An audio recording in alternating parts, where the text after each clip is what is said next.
সেজেগুজে বিকেলবেলা আমি বেরিয়ে পড়েছিলাম। এটা হচ্ছে পয়লা বৈশাখের ভিডিও। তো বেরিয়ে পড়ার পরে সবসময় মনে পড়ে যে কি আমার একটা ভিডিও করা দরকার। তো ও গাড়ি চালাবে বলে রেডি হচ্ছিল রোডে গিয়ে, আর আমার খুশি তো আকাশ ছোঁয়া। তো বেরিয়ে পড়েছি, বেরিয়ে পড়ে ও খুশি সেজেগুজে একটু বেরিয়েছিলাম, পয়লা বৈশাখ বলে কথা, বাঙালির উৎসব, না সাজলে কি আর মানায়। তো এইভাবে যাচ্ছিলাম বক বক করতে করতে দুজনে। ও মন দিয়ে গাড়ি চালাচ্ছিল। তো উলুবেড়িয়া পৌঁছে কালীবাড়ি যাওয়ার রাস্তায় দেখি এরকমভাবে কিছু একটা পুজো হচ্ছিল। কী পুজো ঠিক জানি না, সুন্দর করে সাজিয়েছিল, তাই একটু ভিডিও করছিলাম। তো যাচ্ছিলাম, রাস্তাটা সুন্দর ছিল, ভালো বেশ রাস্তাটা ওদিককার। এটা হচ্ছে উলুবেড়িয়ার একটা ব্রিজ, যেই ব্রিজটা আমার খুব ভালো লাগে। তো ব্রিজ দিয়ে আমি বলতে বলতে যাচ্ছিলাম এখানে এই ওখানে সেই। তো ফাইনালি আমরা উলুবেড়িয়া কালীবাড়ি পৌঁছে গেছিলাম।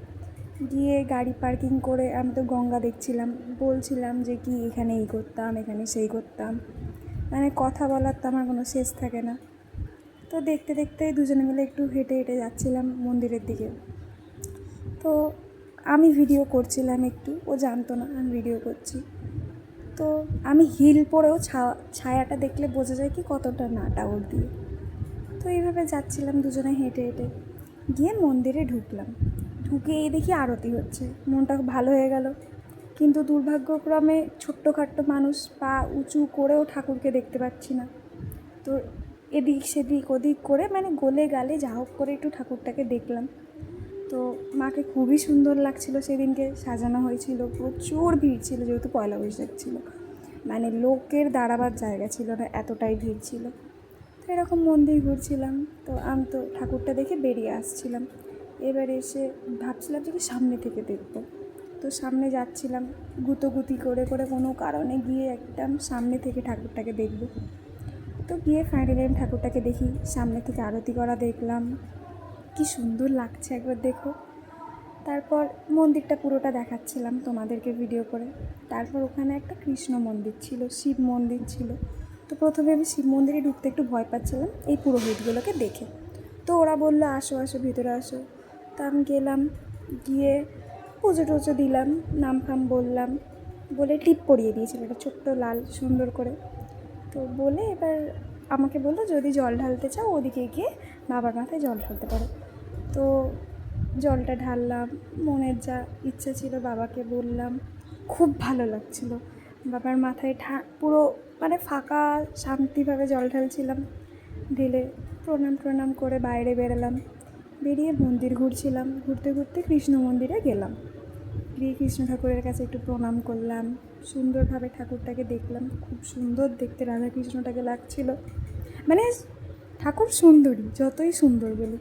তারপর বেরিয়ে হনুমান মন্দির, কালী মন্দির, এখানে দুর্গা মন্দির ছিল, সব প্রণাম করলাম, করে বেরালাম। তো ভাবছিলাম যে কি বাড়ি তো চলে যাবো, একটু মাকে লাস্ট বারের মতো দেখে আসি বলে আবার বৃথা প্রচেষ্টা করতে চলে গেছিলাম। পা ফা তুলে লাফালাফি করলাম, কাকুটাকে বললাম একটু সাইড দেবেন। কাকুটা বিরক্তই হলো একটু, কিন্তু সাইড দিয়েছিল সত্যি কথা বলতে ভালোভাবে। তো উকি ঝুঁকি মেরে ঠাকুরটাকে দেখলাম, দেখে তো খুশি, মানে দেখতে পেয়েছি, ও হো এরকম একটা ব্যাপার আমার। বেরিয়ে হাসতে হাসতে আসছিলাম, তো ও ভিডিও করছিল আমার, আমি সেটা জানতাম না। তো এবার আমি চলো যাওয়া যাক। তো এবার হাতটা ধরে আমি নিয়ে আসছিলাম, আমি জানতাম না যে কি ও ওই ভিডিওটা করছে। ও একদমই এরকম ভিডিও টিডিও করা পছন্দ করে না, মানে আমি যতটুকু করে ওই লুকিয়ে টুকিয়ে করি। তাও মানে সেদিনকে আমি একটু মানে 3 পিস পরেছিলাম, ও দেখেই পাগল হয়ে গেছে।